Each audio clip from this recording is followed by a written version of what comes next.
bienvenidos a Conciencia T. Conciencia T son las jornadas de divulgación de la biotecnología, porque queremos que la ciencia no sea una universidad con un museo, que en muchos lugares, entre Coca-Cola, cerveza, lo que queráis. Estas conferencias están dentro de la Semana Nacional de la Biotecnología, que se celebra en Madrid y en León este año. En Madrid la semana pasada y en León del 8 al 14 de noviembre. Es una iniciativa de la Asociación que presido, que organiza este evento, la Asociación de Biólogos de León, la de Madrid, la Asociación Española, además de las universidades de Madrid, las 8 en Madrid y la Universidad de León. Que organizamos este evento para difundir la biotecnología, ya que este año 2014 es el año de la biotecnología en España. Y creemos que hay que defender nuestra ciencia, además de mostrar que está en todas partes. Así, para este evento, tenemos que agradecer la colaboración de la Universidad de León, el Ayuntamiento de León, León Audio y Gran Café. Y también a los patrocinadores de la Federación Española de Ciencia y Tecnología, ente dependiente del Gobierno de España. Para hoy creo que vamos a empezar con un tema que más actual es imposible, creo yo, y que hay muchas dudas, el ébola. Muchos no saben qué virus es, qué puede producir, sabemos que es muy peligroso, hay muchas dudas. Y para ello hemos creído conveniente pues, explicarlas y que podéis plantear sobre lo que decáis. Para ello hemos traído al profesor de microbiología de la Universidad de León, Mariano Mateo, que además es responsable de las asignaturas de biología de la universidad. Así que, sin más dilación, pues, por favor.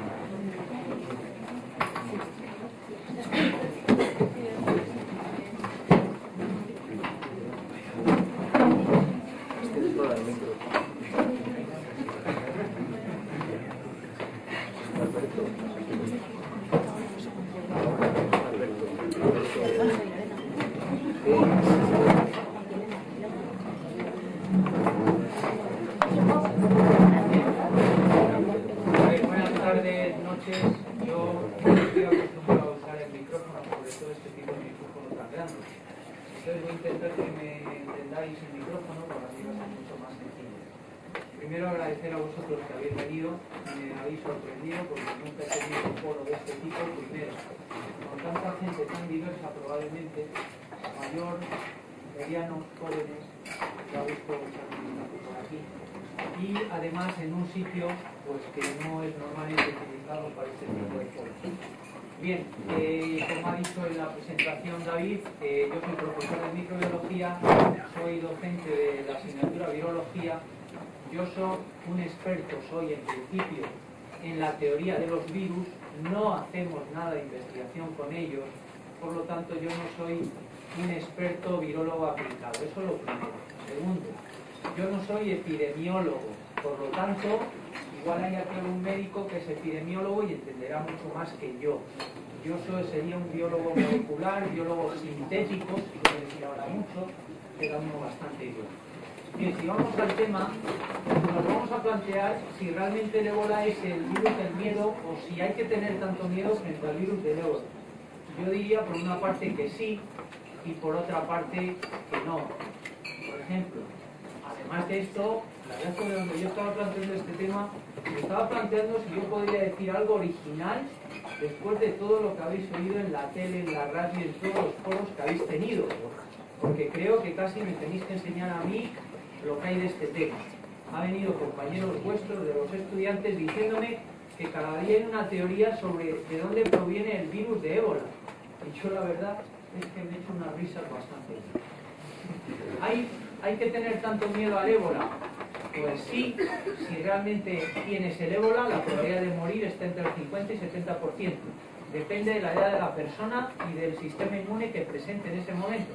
Por eso es muy fácil de entender por qué esta señora Teresa, creo que se llama, está sobreviviendo y los dos señores que vinieron de África con la edad que tenían, pues han muerto, además de que venían ya en condiciones bastante malas.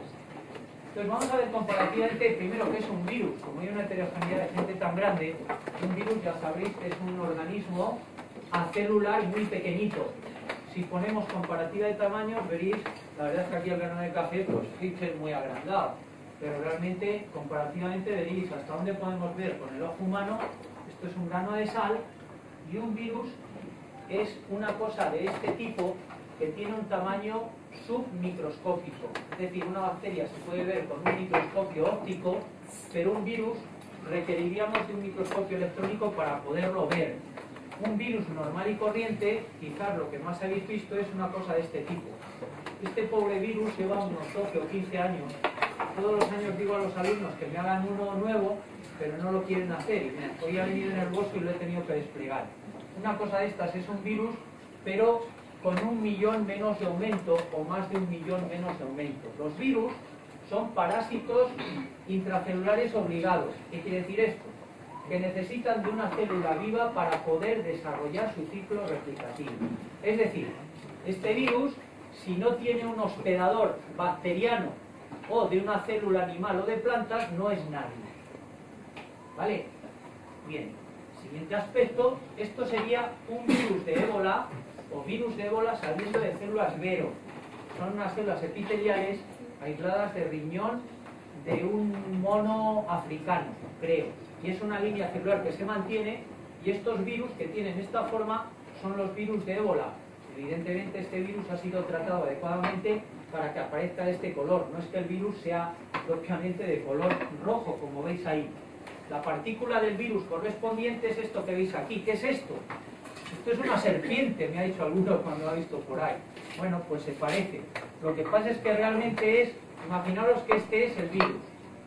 Este sería un virus icosaédrico, que es el que más normalmente veis, y este es un virus filamentoso.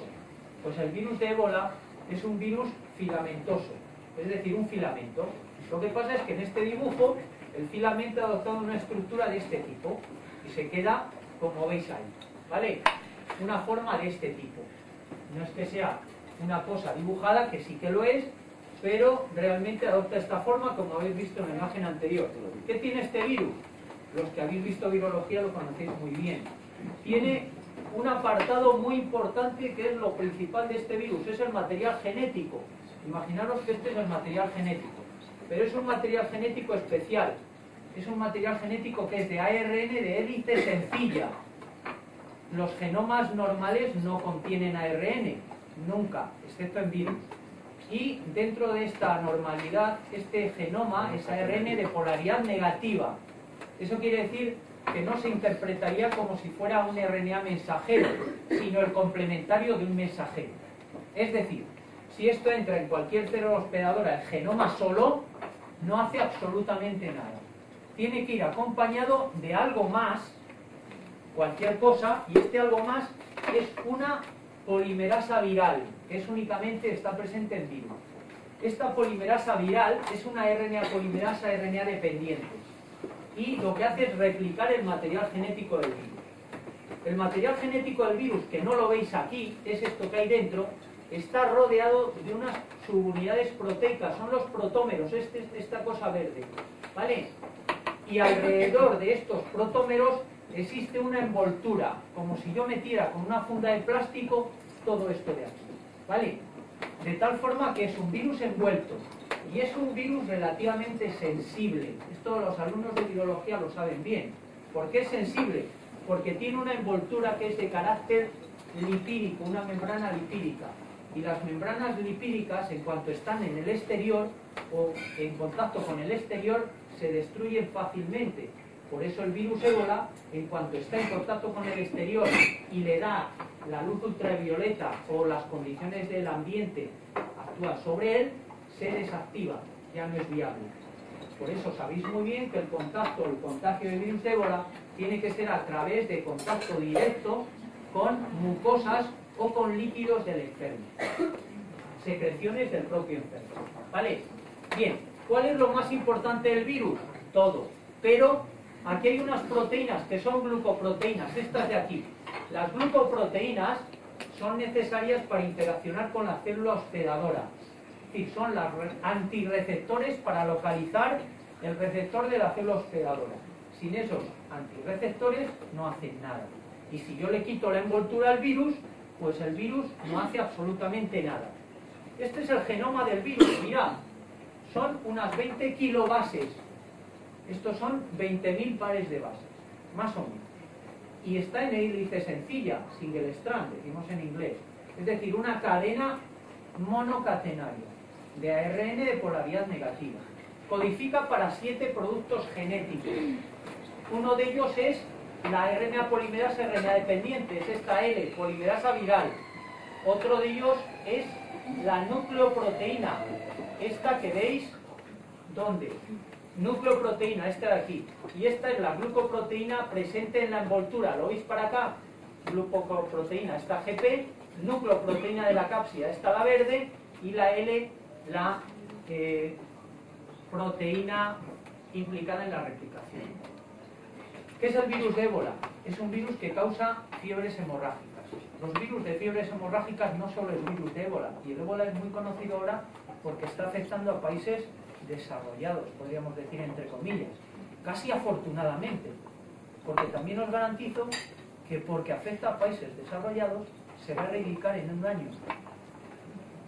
Y como no sea verdad luego, y me estén ahí grabando, pues me tendré que comer las palabras. Vale. Causan fiebres hemorrágicas, pero no solo el virus de ébola, este de aquí, sino todos estos de aquí. Los virus de ébola son transmitidos mediante zoonosis, quiere decir que se transmite de animales a otros animales. En principio a primates, como sabéis muy bien. Estos son aspectos que ya conocéis casi todos y no me voy a extender. Segundo, existe un reservorio que no es humano.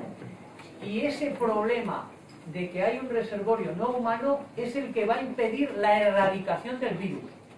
Pero no va a impedir que se desarrolle una vacuna y la gente está protegida, como existe ahora para el virus de la polio. Y hay otros virus que se han erradicado, el virus de la viruela. La gente mayor sabe perfectamente lo que es la viruela. Y yo también, porque tengo aquí una cicatriz frente a la viruela. Vosotros no. Si hay una guerra bacteriológica, yo sobreviviré y vosotros...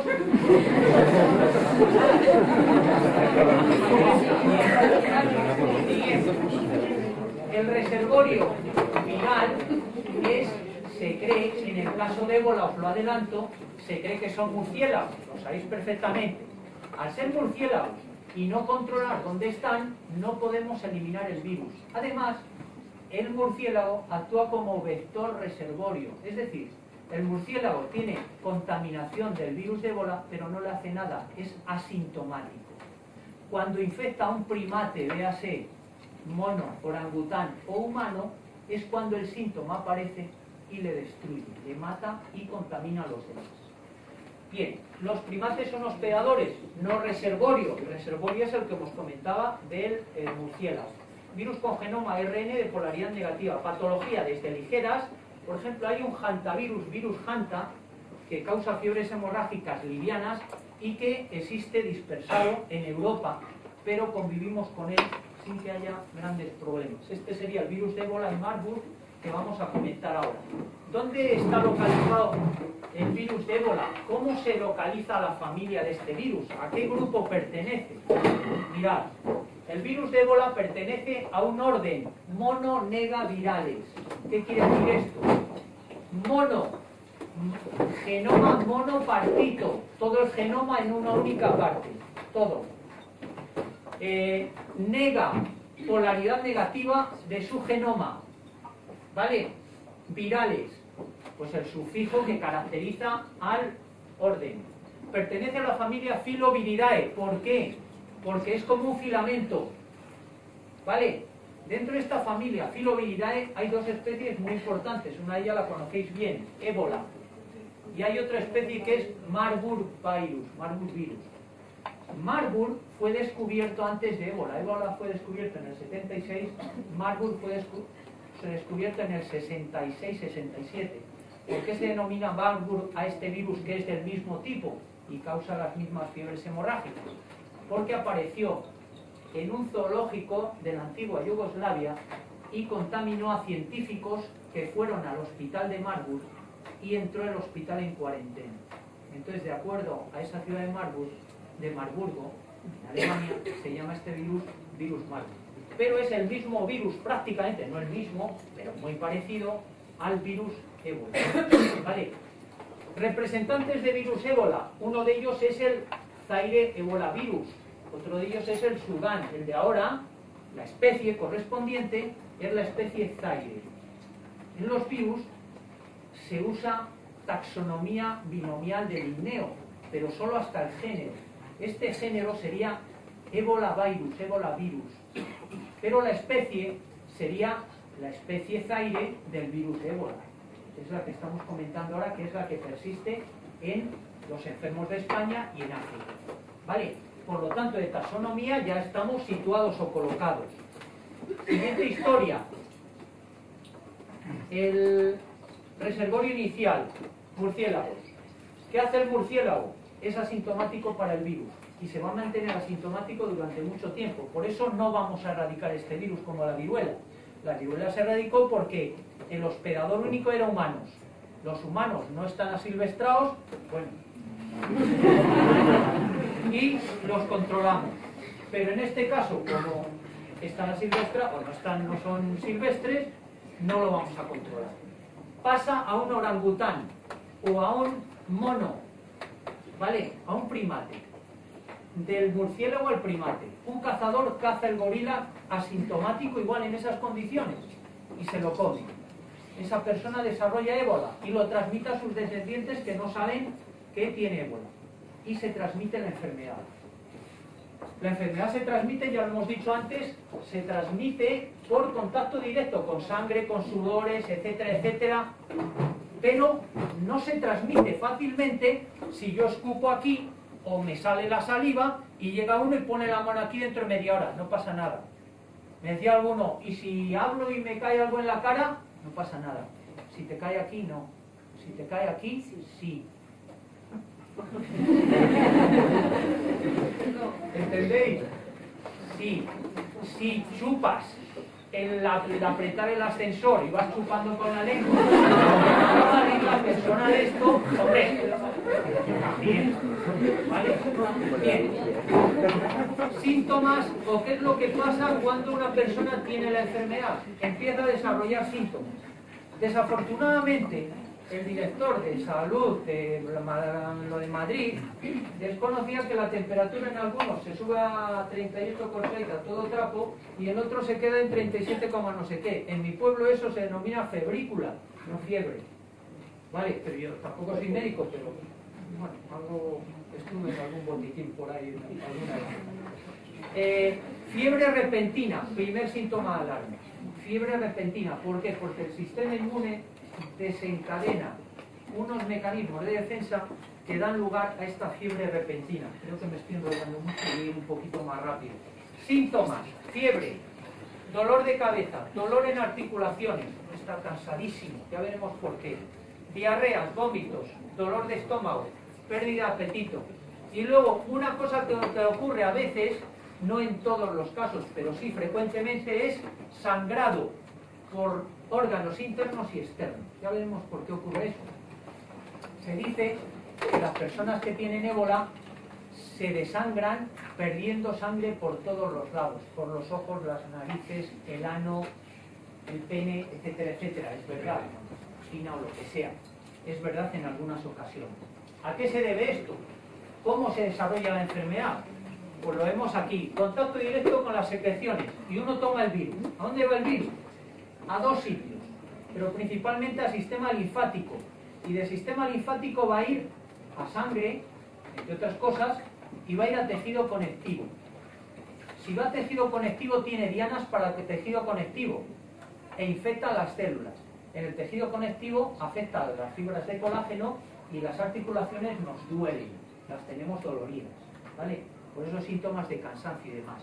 Y cuando va a sangre, desencadena una destrucción de determinado tipo de células, que ahora veremos un poquito más tarde. Interacciona con células dendríticas, implicados en inmunidad, y interacciona posteriormente con macrófagos. Digo, imaginaros, nosotros tenemos dos sistemas de inmunidad, uno que es natural o que no necesita ser inducible o no se induce, y uno que es adaptativo o inducible. El sistema natural de defensa contempla células presentadoras de antígenos. Qué casualidad que las células que afecta este virus son los dos representativos de presentación de antígenos, células dendríticas y macrófagos, los dos tipos. De tal forma que al no presentar los antígenos de ébola, los linfocitos T y B no se activan. Y por lo tanto el individuo permanece ahí sin desarrollar una inmunidad eficiente. Eso es lo que está pasando. Siguiente historia. La interacción con macrófagos hace que el macrófago se destruya. Y el macrófago empieza a liberar señales antiinflamatorias. Esas señales antiinflamatorias están contempladas con proteínas antiinflamatorias, óxido nítrico, etcétera, etcétera. Eso lo que va a hacer es provocar coágulos de sangre. Los coágulos de sangre desencadenan enrojecimientos de la piel, síntomas de estas personas. Y además, todos estos productos que desencadenan los coágulos de sangre y el óxido nítrico, el sistema vascular hacen que se destruyan las células del endotelio de los vasos sanguíneos. Y por lo tanto los vasos sanguíneos se destruyen su epitelio, su cubierta, y empiezan a hacer liqui, a perder sangre. Esa sangre empieza a salir por los distintos órganos o sistemas. ¿Vale? Finalmente desencadenan respuesta defensiva, fiebre, proteínas antiinflamatorias, óxido nítrico, papá. Vale. El siguiente aspecto, ya no sé qué es un resumen de todo lo que os acabo de decir. Mirad, llega el virus y entra la persona. Cuando entra la persona va, entre otras cosas, a sistema sanguíneo. En sistemas sanguíneos se interacciona con células dendríticas y macrófagos. Estos macrófagos desencadenan una respuesta antiinflamatoria y de otros tipos. Y eso hace que surjan los problemas que acabamos de comentar. Hacen líquido o pérdida de sangre en los vasos sanguíneos, acúmulos de coágulos, etcétera, etcétera. Síntomas de fiebre, etcétera. Y esto, y lesiones en los brazos, en la piel, esto sería ya una infección generalizada en el individuo. Cuando este individuo contacta con otra persona en esta fase, va a quedar infectado. Y voy a seguir rápido porque si no, no nos da tiempo a que me preguntéis, que quizás sea lo más interesante. Esto es lo que acaba de salir ahora publicado hace muy poco tiempo. ¿Cuáles son los receptores de las células hospedadoras en humanos y en primates? Los receptores se sabe prácticamente que son los receptores MPC de Niemann-Pick colesterol, sí, de Niemann-Pick colesterol, receptor de tipo 1. Las células implicadas en el transporte del lípido tienen estos receptores, y estos receptores parece que están implicados en la infección del virus de ébola. ¿Por qué? Porque personas que padecen esta enfermedad de Niemann-Pick, que tienen una sintomatología, yo no la conocía hasta hace muy poco, tienen pérdida de adquisición de conocimiento, cierto retraso mental, etcétera, etcétera, se da muy poco, una persona entre cada 200.000. Esas personas son resistentes al ébola. O sea que esto se ha conocido por esto. ¿Vale? Prevención y terapia antiviral. Vacunas no hay. ¿Por qué? Porque no ha interesado. Hasta ahora no ha interesado. Ahora no hay problema. Terapias antivirales con anticuerpos. El CMAP o ZMAP, lo habéis oído, esto sale hasta por las orejas, seguro. Pero no sabéis, o así, sabéis lo que es. Ahora os lo comento en un momento. TKM, otra terapia anticuerpos frente al virus de ébola. Y anticuerpos de los supervivientes. Sí, les extraes los anticuerpos y los utilizas en el paciente. Y luego otros agentes antivirales. ¿Qué es el ZMAP? Esto lo desarrolló una empresa, MAP Biotechnology, no sé qué, que era o que es canadiense. Todo este desarrollo del TKM y el ZMAP viene de un autor que estuvo trabajando en una universidad de Canadá, luego se fue a Estados Unidos y desarrolló un sistema de producción de anticuerpos frente a virus de ébola basado en anticuerpos monoclonales. ¿Cómo? Inyecta con ébola a un ratón. Evidentemente, al trabajar con ébola, cualquiera se mete con ello. Por eso no está avanzada la ciencia y porque no da dinero al primer mundo. Eso es la base de todo esto. Virus de ébola ratón. Ratón desencadena una respuesta de anticuerpos. Cogen 3 o 4 anticuerpos frente a las glucoproteínas muy inmunogénicas de la envoltura del virus, que son los antígenos principales. Los anticuerpos que se generan en ratón son clonados del ratón los genes correspondientes que tienen una reorganización determinada del gen, dando lugar a un anticuerpo específico con su fracción constante variable y todo eso, que no voy a entrar en ello, esto es transferido a plantas mediante la utilización de un agrobacterium, el plásmido TI tubol induction, y en la planta se superproducen anticuerpos. De la planta se extraen los anticuerpos y se hace una mezcla que es el ZMAP o CEMAP. Ese CEMAP es el que se ha utilizado. ¿Es efectivo? No se sabe. Dicen, sí, sí. Bueno, y al hombre este, el primero que trataron, ¿por qué no? No se sabe. ¿Por qué no se sabe? Porque estaba en esta fase de estudio. Mirad, cualquier agente antiviral, antibiótico, lo que sea, está controlado por la CDC americana, que también estáis hasta el gorro de esto, porque sale todo el rato. Yo voy hasta la primera ministra del gobierno, o como no, la ministra de vicepresidenta, habla de PCR como si esto fuera. Yo ya voy a decir PCR y ya no tengo que decir nada más. Suero ZMAP estaba en estudios preclínicos. ¿Y qué le faltaba? Un montón de años para sacarlo al mercado. Pero mira, han metido mano a todo lo que han pillado. Entre eso el ZMAP. ¿Es efectivo? Hombre, algo hará. Si no se muere, claro que Dios quiere. Siguiente aspecto. Hay un antiviral que ha sido utilizado para el tratamiento de virus de ébola ahora.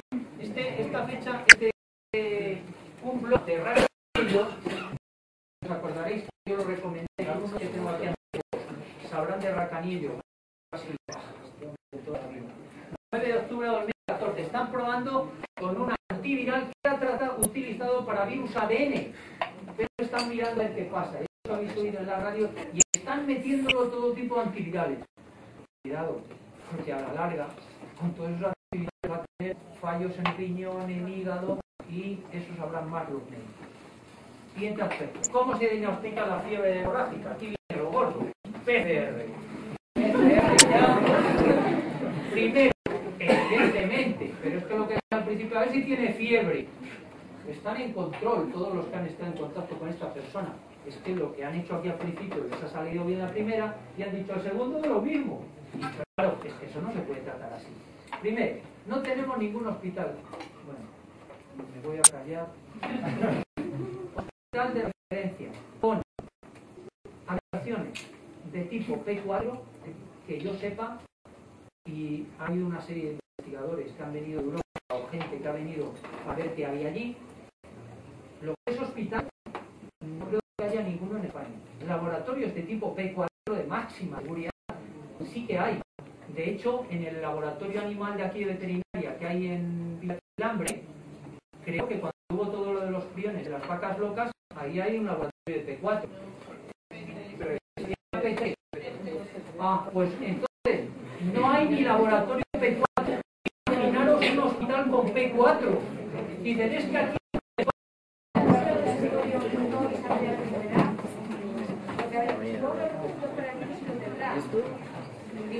en la célula hospedadora, en los pacientes que no sufren enfermedad.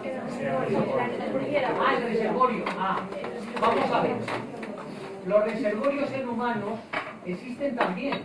Hay personas que tienen o diseminan determinadas enfermedades del sistema gastrointestinal. De hecho, en Estados Unidos había una famosa, la fiebre tifoidea de Mary no sé qué, y era una señora que estaba diseminando determinados patógenos de intestinos, pero ella era asintomática frente a esa enfermedad. ¿Pero qué ocurre? Que a los demás les producía la patología. ¿Por qué os creéis que cuando se hacen análisis de manipuladora de alimentos dice, déjeme una muestra de heces? ¿Cómo? Sí, porque hay personas asintomáticas que están liberando esas bacterias y son los que están mirando. Eso es lo que ocurre en los murciélagos. Ellos son asintomáticos porque el virus no le hace nada. Yo no sé por qué, la verdad, pero son asintomáticos. Se puede reproducir, le hará algo, pero no le hace nada que le mate directamente. Igual le mata a la larga, no lo sé.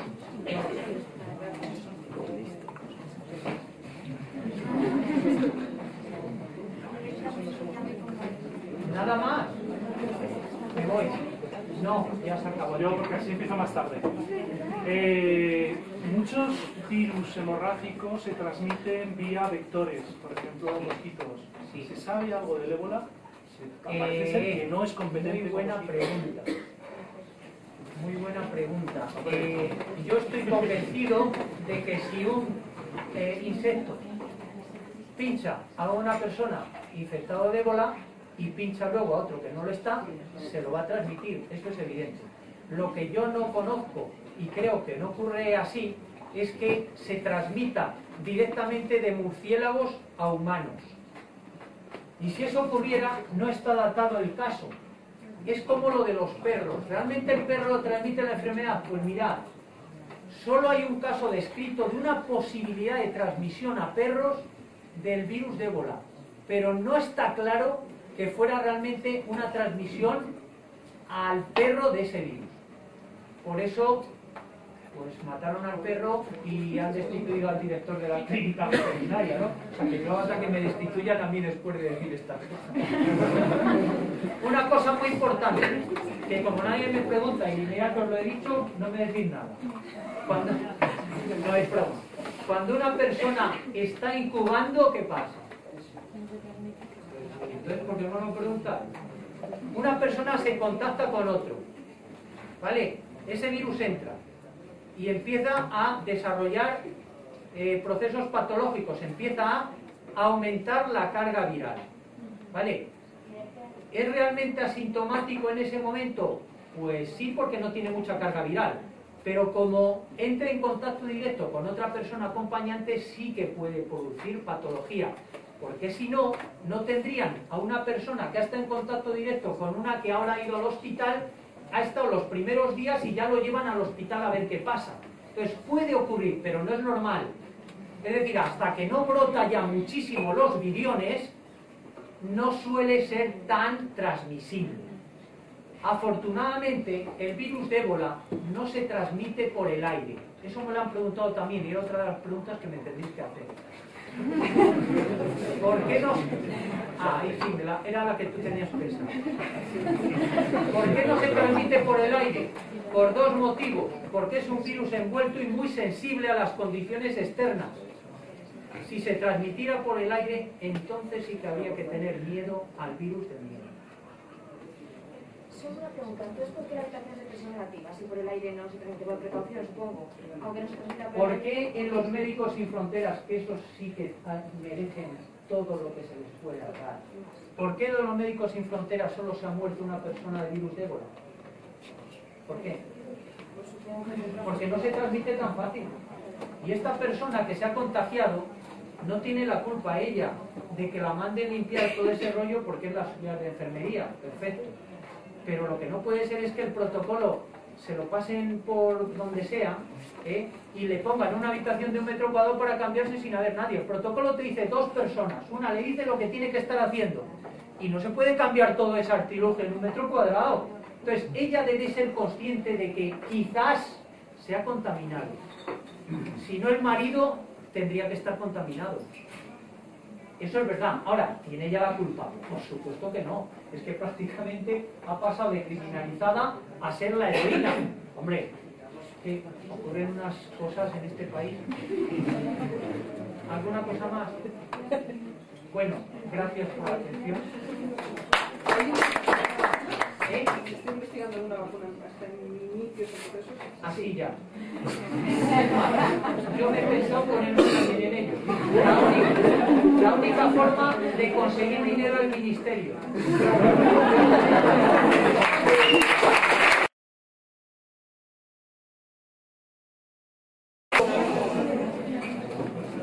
Vale, bueno, después de esta pequeña charla vamos a proceder a la charla del doctor Eloy Becker Mantecón, que es doctor titular de la Universidad de León en el área de ecología y bueno, el departamento de biodiversidad y gestión ambiental. La clase de ecología, ecología aplicada, limnología aplicada, diseñación ambiental y asignaciones relacionadas con el tratamiento de aguas residuales.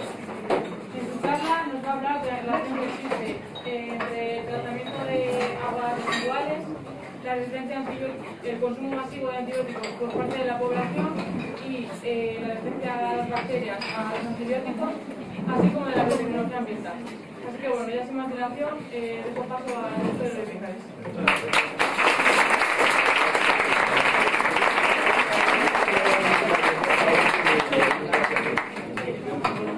Eloy Guillermo.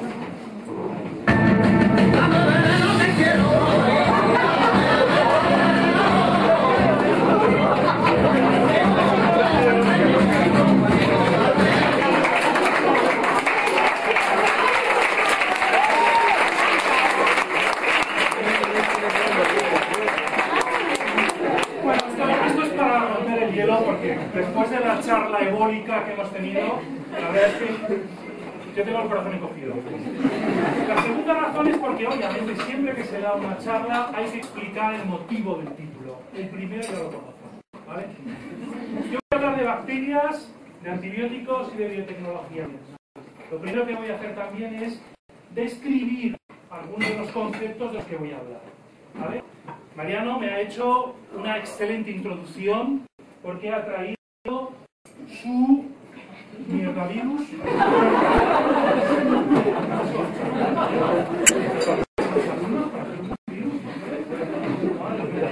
Vale, entonces, yo sé que nosotros, aquí hay mucha gente, esta charla está pensada para un público general, no para un público especializado.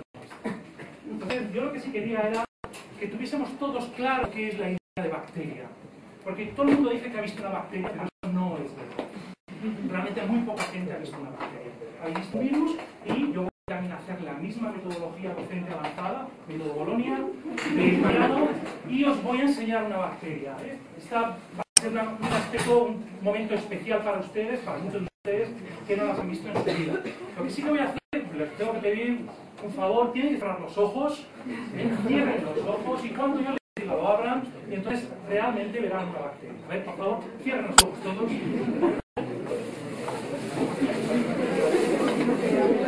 No me quiero. Los ojos, que si no el efecto bacteriano.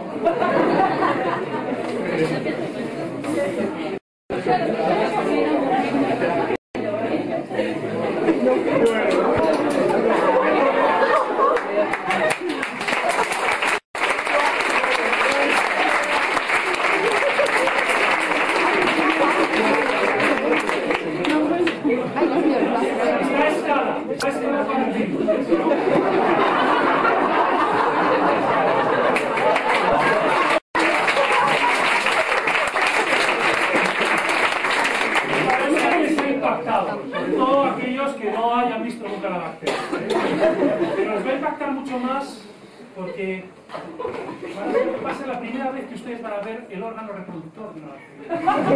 El aparato reproductor. Mi biólogo dice que no, pero sí. Y van a tener que cerrar los ojos porque esto es fuerte. Todos son adultos, pero esto es fuerte. Por favor, cierren los ojos.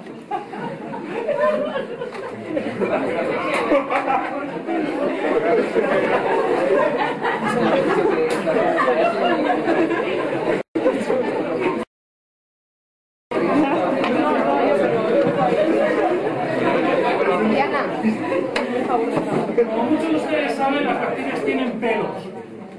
Y algunos de estos pelos se convierten en pelos reproductores. Este es el aparato. ¿Por qué se los enseño? Pues ¿por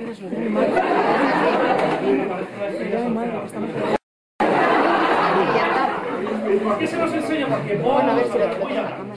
Esto es un elemento fundamental en el tema del que voy a hablar. ¿Vale? Dejo la parte Bolonia y paso a la otra. Biotecnología. Bueno, todo el mundo que habla de biotecnología sabéis más o menos de lo que estamos hablando. Excepto mi madre, que cuando se le dice que estás haciendo biotecnología, dice, ¿bio qué? Biotecnología. Sabéis que tenemos muchos tipos de biotecnología. Tenemos, en definitiva, una biotecnología que llamamos biotecnología roja, es decir, utilizar organismos macro o micro para producir principios activos, diferentes tipos de productos relacionados con la medicina y con la salud. Hay una biotecnología blanca, que lo que hacemos es lo mismo, pero con objetivos industriales, aditivos alimentarios, etc. Por ejemplo, bioplásticos. Tenemos una biotecnología verde, que lo que hacemos es modificar organismos para mejorar la producción vegetal. Pero todos los que trabajan con biotecnología, tarde o temprano, o en su idea, está el trabajo con los bioreactores. Es decir, en definitiva, lo que queremos es producir masivamente ese principio activo con algún microorganismo. Ahora bien, si tenemos en cuenta cuántos bioreactores hay en la provincia de León, que es una provincia que, dentro de lo que cabe, está bastante bien desde el punto de vista de la biotecnología. Estos son los municipios de la provincia de León, es que no encontré el número de pueblos, simplemente porque es el que mejor he encontrado. Y miramos cuántos bioreactores convencionales, es decir, de todas estas biotecnologías que les he comentado, existen, apenas hay unos pocos en el municipio de León, San Andrés de Rabanero. Es decir, Genelix, la antigua antibióticos, Pitatene, SM, Biomar, se me olvida León Pharma, Gadea. Hay bastantes, dentro de los que hay bastantes. Pero las posibilidades de trabajar con estos bioreactores hay muy pocos. ¿Vale? Ahora, si tenemos en cuenta cuántos bioreactores en el sentido general existen, en el sentido estricto, existen en la provincia de León, hay todos estos. Hay bioreactores en cada pueblo, en cada ciudad. Hay bioreactores en cada industria, incluso industria biotecnológica. Es decir, en cada uno de los núcleos de población existe un bioreactor que es una depuradora de aguas residuales. ¿Vale? Una depuradora de aguas residuales es un bioreactor porque lo que hace es desarrollar bacterias en su interior, y lo que intentamos hacer es que esas bacterias trabajen lo mejor posible para eliminar toda la contaminación que va en las aguas residuales. Este es el bioreactor más difundido, el bioreactor más extendido en todo el mundo, y es el bioreactor que menos interés tiene para los biotecnólogos, sorprendentemente. Apenas hay biotecnólogos trabajando en estos bioreactores. Lo que hay son ingenieros de caminos, ingenieros químicos, etc. Pero apenas hay biotecnólogos. ¿Por qué? Pues porque obviamente la biotecnología ambiental, que en definitiva es de lo que estamos hablando, es una de las principales actividades de la biotecnología ambiental, consiste en utilizar los microorganismos para intentar tratar toda la contaminación, es decir, todo lo que el hombre en su actividad está generando en deterioro del medio ambiente. Pues bien, estos bioreactores, que son estrictamente, si utilizamos todos los conceptos de reactores, estrictamente se ajustan a ellos, son los menos conocidos y sin embargo son los más interesantes. Son los más interesantes primero porque no son sistemas biológicamente cerrados, aquí no podemos esterilizar nada. Aquí todo nos entra directamente en el agua residual, y en el agua residual entran virus, bacterias, protozoos, hongos, macrófitos, macroinvertebrados, lo que sea.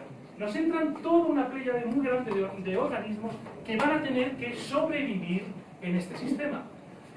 ¿Cuál es el objetivo? ¿Qué es lo que están haciendo? ¿Qué es lo que estamos haciendo para intentar que esto vaya bien? Seleccionar aquellos grupos que más nos interesan. Esto, de momento, los biotecnólogos apenas lo tocan, apenas están interesados en este tipo de biotecnología. Es curioso porque la propia directora actual de investigación me comentaba en una de sus conferencias que, desgraciadamente, la verdad, la biotecnología no está interesada en los grandes bioreactores todavía. Estamos interesados en el reactor para la producción de antibióticos, de fármacos, etcétera, para la salud, muy orientados hacia la salud, pero apenas estamos orientados hacia la parte ambiental, cuando es uno de los aspectos desgraciadamente más importantes. Si no, no hay más que ver la cantidad de enfermedades que están asociadas a la contaminación o a un mal tratamiento de aguas residuales. ¿Vale? Dentro de estos bioreactores tenemos muchísimas tecnologías, y tecnologías mucho más duras, en las cuales necesitamos muchísima tecnificación, como son por ejemplo, el de León, lo que llamamos reactores de fangos activados, tecnologías menos duras que utilizan biopelículas, bacterias que crecen sobre soportes, por ejemplo, los filtros percoladores o los biodiscos.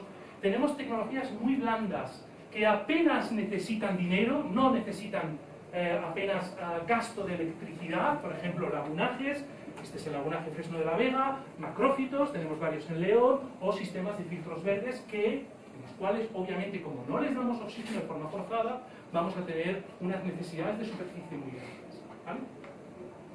Bien, en definitiva, lo que os he comentado, estamos hablando de la biotecnología ambiental. Lo que hacemos en un bioreactor que trata aguas residuales es desarrollar bacterias. Vamos a intentar que crezcan las que nosotros queramos, muchas veces no podemos, se producen desequilibrios poblacionales, aparecen cosas que no nos interesan, a veces no degradamos lo que queremos, pero este es el objetivo. Desgraciadamente el límite está ahí.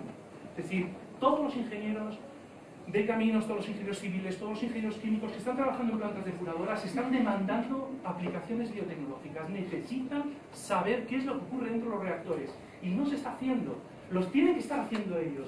De hecho, parte de la microbiología desarrollada en reactores lo han hecho los ingenieros civiles norteamericanos, porque no había gente, no había microbiólogos interesados en meterse a mirar la mierda, en definitiva. Bien, dentro de un reactor hay unas concentraciones altísimas de bacterias. En estos, muchísimas. Muy grandes, vamos. Estamos hablando de toneladas de bacterias. De hecho, la depuradora de León produce cada día 3, 4, 5 toneladas de bacterias. O sea que imaginaros la cantidad de bacterias que hay dentro de un reactor y la cantidad de bacterias que se están produciendo dentro de un reactor. Esa gran cantidad de bacterias que hay dentro del reactor, muy diversa además, con una diversidad muy elevada de bacterias, lo que hace es que, obviamente, las bacterias tengan que estar muy juntitas, muy agrupadas, forman flóculos, tendrán flocular. ¿Y qué hace? Pues que obviamente el roce hace el cariño. Entonces, ¿qué hay en un reactor? Pues un reactor hay mucho sexo. Un reactor lupanal, realmente. Hay un intercambio genético potentísimo. Hay todo tipo de desviación sexual. Hay bestialismo.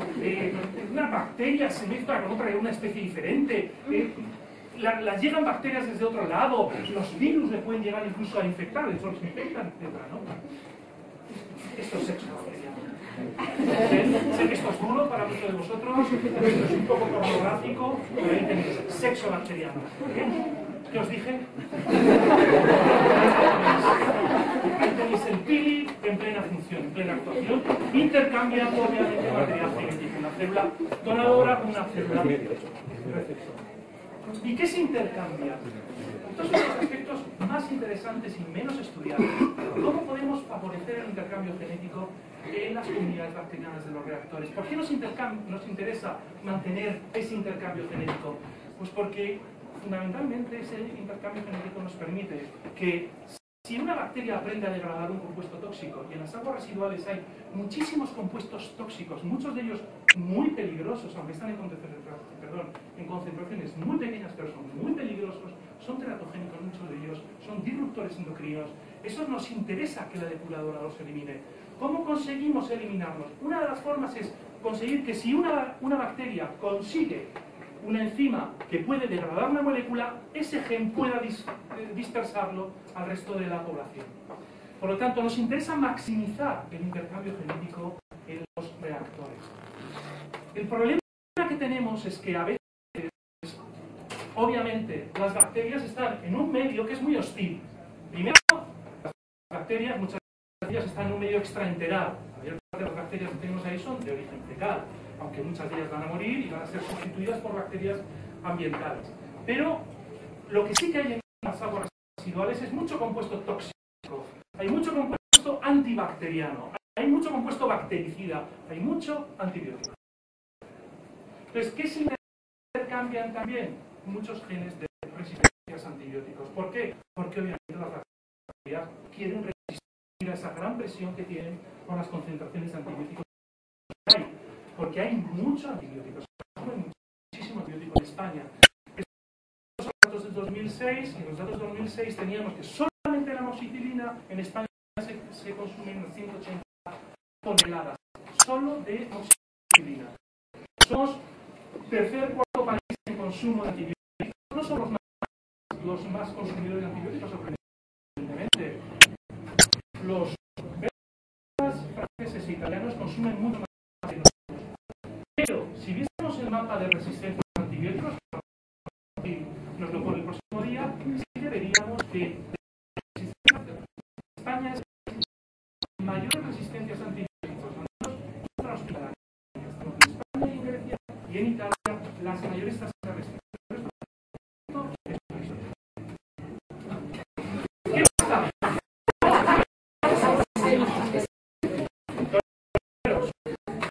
¿Qué pasa con los antibióticos?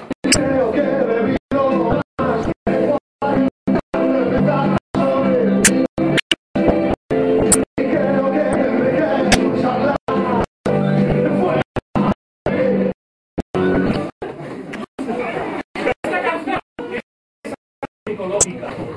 Si os dais cuenta,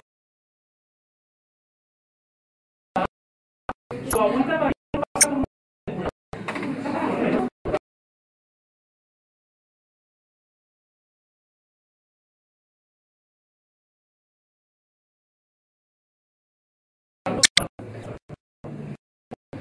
¿Qué pasa? Que los excretamos todos los antibióticos que estamos consumiendo, unas porciones muy elevadas, se excretan, se retienen muy poco, se excreta una inmensa mayoría, y por lo tanto las bacterias están sometidas a una presión selectiva muy grande. Es tan grande que ¿cuáles son las bacterias que van a intentar dominar el sistema? Las bacterias que sean resistentes a antibióticos.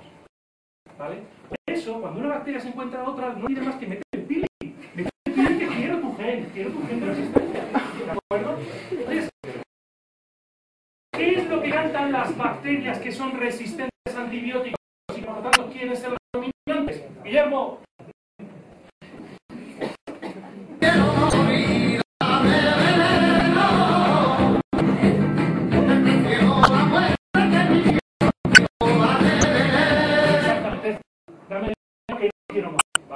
Dame más antibiótico porque quiero ser aquella bacteria que domine el sistema. Porque puede, pero no lo sabemos, no sabemos si las bacterias que son resistentes a antibióticos también son las bacterias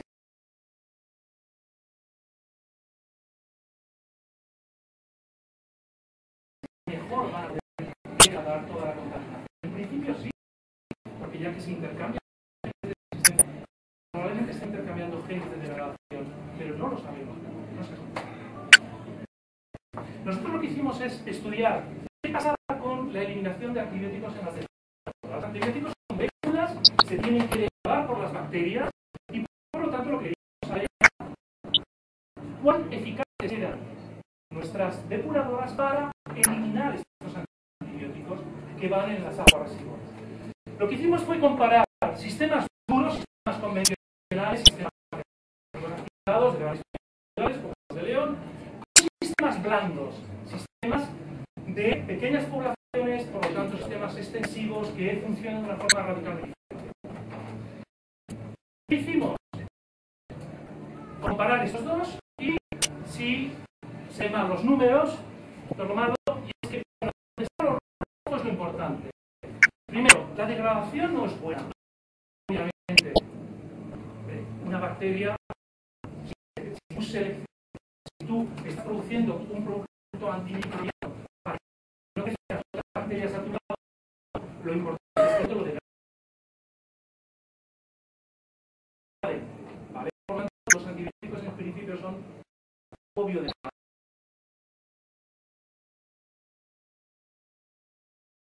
Tenemos una biodegradación entre un 30% amoxicilinas por ejemplo, los beta-lactámicos un poco biodegradables, frente a otros antibióticos como las familias que son un poquito más biodegradables, y algunos como las citocinas, por ejemplo, no se biodegradan, pero sí se absorben al fango y por tanto salen de una forma absorbida. Entonces, lo que sí observamos es que los sistemas de bajo coste, los sistemas que cuesta poco mantener, sistemas muy extensivos, son en general mucho mejores. Esto es lo que quiere decir los cuadros rojos. Lo rojo quiere decir que el rendimiento de la eliminación es mejor, son mucho mejores eliminando antibióticos que los sistemas convencionales, que salvo para ese antibiótico eran buenos. Por lo tanto, es curioso, pero cuanto más barato es el sistema, mejor es su eliminación de antibióticos dentro del sistema. León está, una vez que ya ha pasado el agua residual a través de la planta depuradora, vierte el río Bernesga. Estos son los datos de antibióticos que liberamos al río por las aguas residuales de León, la depuradora de León, vierte del río, solamente en beta-lactámicos más amoxicilina y ampicilina, unos 4 kilos al día. 4 kilos de antibiótico que van directamente al río vertizado. No se elimina la depuradora más que un 30% de las amoxicilinas y por lo tanto el resto va directamente al río.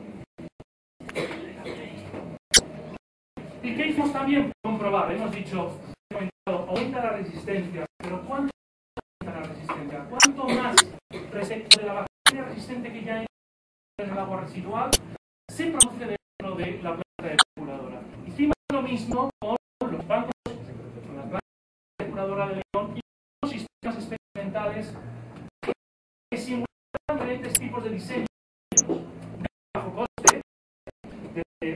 Había 7 tipos de diseños diferentes de reales construidos, con el que comparábamos, y en rojo está cuánta es la cantidad, el porcentaje de resistencias a las aguas residuales de León respecto, en este caso, un antibiótico, la doxiciclina, una de las tetracinas, y vemos que es alrededor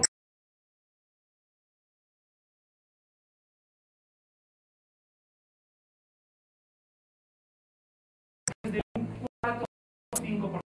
Es decir, ya en el agua residual de León hay un 4% de bacterias que son resistentes a ese antibiótico. Estas son los efluentes de la planta depuradora de León. Entonces, lo que vemos es que aumenta la resistencia hasta aproximadamente un 15-18%. Y si luego comparamos con los sistemas de bajo coste, lo que vemos es que es muy variable. Muy variable. Lo que les puedo decir es que en aquellos sistemas en los que hay muy pocas bacterias, sistemas que utilizamos plantas de suspensión de cultivo hidropónico, apenas hay resistencia. En estas condiciones apenas hay resistencia. Sin embargo, aquellos diseños de bajo coste en los cuales las concentraciones de bacterias son muy grandes dentro de los reactores, por ejemplo, estos sistemas, ven la resistencia a antibióticos aumenta muchísimo, incluso más que la propia depuradora. Por lo tanto, el sistema que se diseña para los sistemas que se decide para tratar el agua residual tiene consecuencias importantes respecto a la capacidad para dispersar en el medio ambiente estos antibióticos. Conclusión. Primero, tenemos que utilizar muchos menos antibióticos porque son los contaminantes más importantes en las aguas residuales en cuanto a cantidad, después obviamente las materias orgánicas, pero estos son los más importantes. Segundo, porque el hecho de utilizar exceso de antibióticos está causando muchísimas resistencias que están perdiendo la guerra de competitividad frente a la enfermedad. De hecho, se asume incluso por las propias farmacéuticas de que la velocidad de investigación de antibióticos está muy por detrás de la aparición de resistencias. No se investiga tanto antibióticos como la tasa de aparición de resistencias hay. Hay que contaminar mucho menos. Hay muchísimas sustancias que no vamos a poder eliminarlas. O no llegan al medio ambiente, o si no están en el medio ambiente, su biodegradabilidad es muy baja. Son sustancias muy refractarias, muy resistentes y muy peligrosas para el océano. Mucha más biotecnología médica. Hay que hacer mucho más estudio. Hay que trabajar muchísimo más en las plantas depuradoras para poder, entre otras cosas, darle mucha más alegría. Que haya mucho más sexo entre las bacterias, que haya mucho más intercambio genético para que en el momento que podamos aprender a eliminar, a descontaminar, a degradar, a hidrolizar algunas de las sustancias que son minoritarias pero que son muy peligrosas, esta realidad pueda dispersarse, pueda extenderse en todo el resto de la población. ¿Vale? Y con esto, muchas gracias.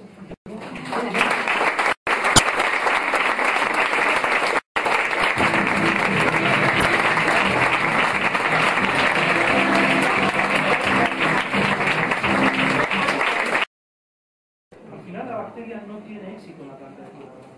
El éxito está, ahí está el kit, que todavía no se ha hecho, bueno, se ha intentado, pero no lo suficiente, es ver cómo puedo mantener ciertos genes dentro de toda la población del reactor. No la bacteria, sino cómo intentar, por eso digo, tiene que haber, no no solamente sexo porque es lo más interesante, pero puede haber una reacción, puede haber transformación, puede haber otros mecanismos, ¿vale? Pero, en principio, si tú no tienes bacterias, bacterias seleccionadas y tú dices, bueno, no funciona en 100% de los casos. Solo funcionan en aguas residuales industriales en las cuales tú tienes condiciones prácticamente estériles y entonces tú ya tienes una población característica, etc. Y siempre que no se contamine el reactor, tienes el mismo problema. Por tanto, esa estrategia, como tú bien sabes, pero no tiene éxito. Y si lo que se hace, así como esto, bueno, yo también soy biotecnóloga, si lo que se hace es introducir una materia que ecológicamente sea competitiva y la modificas genéticamente para que tenga genes de resistencia y la vuelves a introducir, eso también se ha probado. Eso es lo que se ha intentado probar. El problema está ahora en las tasas de transferencia del gen. ¿Cómo conseguir que esos genes, el gen que te interese dentro de la bacteria, se disperse lo mejor posible? No se ha conseguido. No se ha conseguido mantener ese gen durante suficiente tiempo dentro de la población, porque las poblaciones cambian también. Cambia a lo largo del tiempo. Cambia porque cambia el agua residual. El agua residual cambia durante el día, entra mucha agua residual, mucho alimento, durante la noche no. Que cambia a lo largo de los meses. Durante el verano no hay el mismo agua residual del invierno. Todo eso hace que las poblaciones bacterianas estén cambiando. Tendrías que estar continuamente cambiando la población. Continuamente tendrías que estar reinoculando de nuevo. Cogiendo la bacteria del medio, metiendo el gen, volviéndola a introducir. Una pregunta. Yo no soy biotecnólogo. No, pero tú me das miedo. Porque no he visto en física ahorita.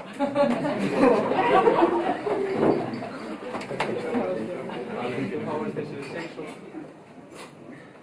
tienes que favoreciendo el sexo para eliminar un contaminante. Pero la diversidad de contaminantes, eso no cambia mucho. Sí, no hay muchos claro, contaminantes distintos. Claro. Bueno, favorecer el sexo siempre es bueno. No, siempre es bueno porque siempre es la mezcla siempre es buena. Entonces, sí, pues tú preparas el reactor para eliminar homosexualidad. Pero no siempre. ¿Cuántos contaminantes recalcitrantes entran ahí? Muchísimos, incontables. No sé por qué. Hay tesis doctorales para solamente caracterizar un grupo de materia orgánica. No, lo que pasa es que si tú tienes un contaminante y tú consigues, pero es el mismo problema, si tú consiguieses que ese gen de degradación se mantuviese, estaría genial. De hecho, lo haces en las plantas depuradoras, porque lo que hacen las bacterias, el porcentaje de resistentes aumenta en plantas depuradoras. Está muy claro.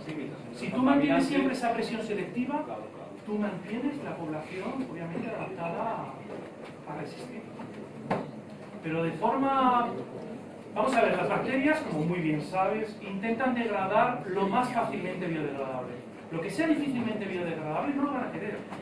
Solamente lo van a degradar en ciertas condiciones. Y es cuando tú no les des nada más. Y entonces van a tener que irse a por eso. En esas condiciones sí. Por eso los sistemas de bajo coste parece, es una hipótesis, está todo cosa comprobado. Pero parece que funciona muy bien porque apenas tienen buen alimento.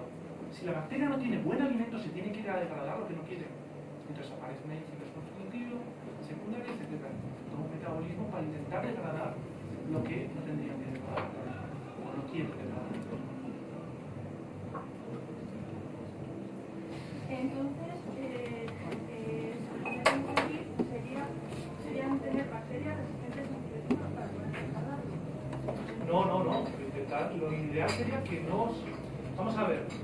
Lo ideal sería tener bacterias que degradasen antibióticos, pero que de la planta depuradora no saliesen bacterias resistentes. Eso sería lo ideal. De hecho, eso se hizo, durante muchos años. Durante muchos años las plantas depuradoras tenían elementos de tratamiento terciario, que era una desinfección con cloro. Es decir, se eliminaban las bacterias que salían de las plantas depuradoras. Lo cual es obvio. Lo lógico sería que no saliesen bacterias al río. En la planta depuradora salen bacterias, muchas de ellas también son patógenas, pero el problema está en que muchas de ellas tienen porcentajes de genes de resistencia mayores de los que naturales. Por lo tanto, eso convendría que no saliesen. El problema es cómo te cargas bacterias que los efluentes de las plantas depuradoras de una forma barata. Porque el problema del tratamiento de las aguas residuales es que no estamos hablando de antibióticos, no estamos hablando de un producto que tiene un gran valor. Estamos hablando de descontaminar aguas.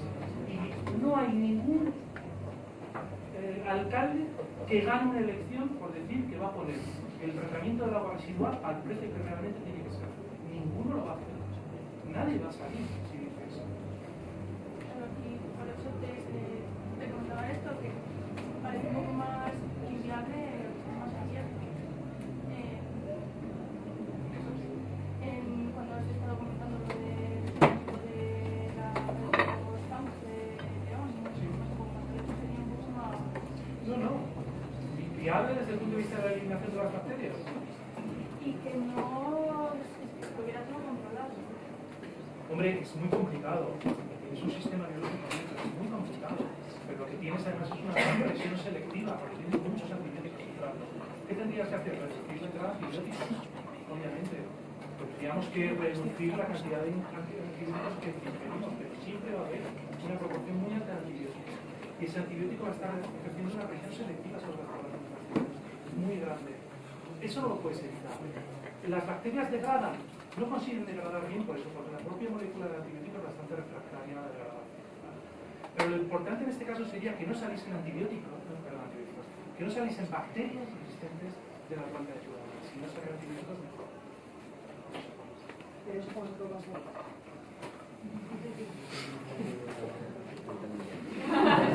Mucho más fácil. Mucho más fácil.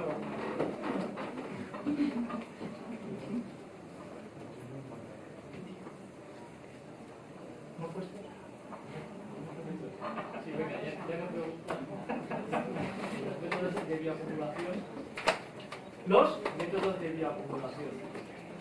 Bueno, es lo que hacen las bacterias. Realmente es lo que están haciendo. Parte de la eliminación de los contaminantes en plantas depuradoras, una parte es por bioacumulación. Algunos metales se bioacumulan. Sería lo más fácil de eliminar. Eso es lo que se hace en algunos casos, por ejemplo en metales. En metales sí que se hace esto. Bioacumularlos, de hecho se sabe cómo conseguir que el Lipocális bacteriano cambie para que la absorción sea máxima. ¿Vale? No en absorción, pero sí en absorción se consigue. Que sea máxima y entonces lo que haces es acomplejar los metales en el fango y como el fango lo sacas fuera, ya los tienes al menos concentrados en fango. Eso sí se hace. ¿Y para antibióticos se ha ensayado? ¿Hay alguna bacteria que no? ¿Y materiales? Porque antes comentaste que había antibióticos que quedaban absorbidos, entonces no era problema el desarrollo de materiales. El problema es que tienes tal diversidad de moléculas orgánicas en un agua residual que cualquier absorbente que tú le pongas sea inmediatamente cubierto, o sea, saturado por el resto de los.